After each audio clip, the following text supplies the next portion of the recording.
Mike Butcher with TechCrunch Europe here, and I have Jens Begemann, who's the founder and CEO of Wooga. Thanks for joining us.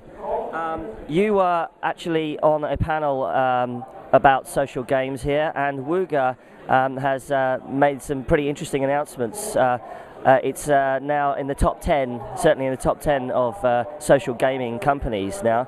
Just let's run through the products that you've got that are making that top 10 and putting the heat on Zynga. Yeah, so I mean on Facebook all usage numbers are public, so if you go by monthly active or daily active users, we're now number 7 in the world. So Zynga obviously is number 1, but we're number 7. And our games are Brain Buddies, Bubble Island, Monster World, Happy Hospital. That's our games. 70% of our users are women, and we're growing very fast. So we've grown tenfold in 2010. Give us some idea of the numbers.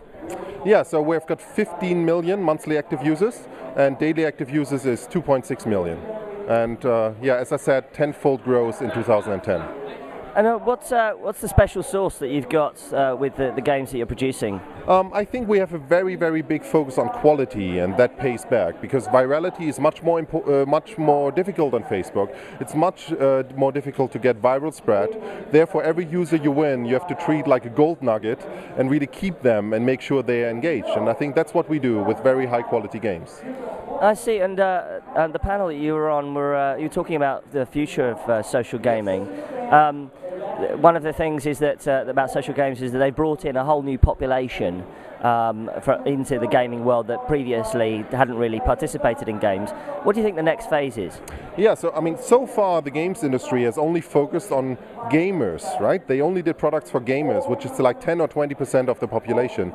And we do games for the other 80% of the population. And the quality is increasing, the budgets are rising, but the whole industry is getting more and more professional. The games are getting much better, and there's a big consolidation underway. So I think if you're not in the top 5 in the next 6 months, you have a problem. And you're based out of Berlin. Yeah. What's it like in Berlin doing a startup? Is it hard to hire? Is it easy to attract people to the startup scene? I mean, for us, Berlin is the perfect city. It couldn't be any better. We're 55 people now, growing at 1 person per week from 14 different nations. So we've got an extremely international team, one of the best game developers in the whole world, coming to Berlin in this very creative city. So we are very, very happy with that.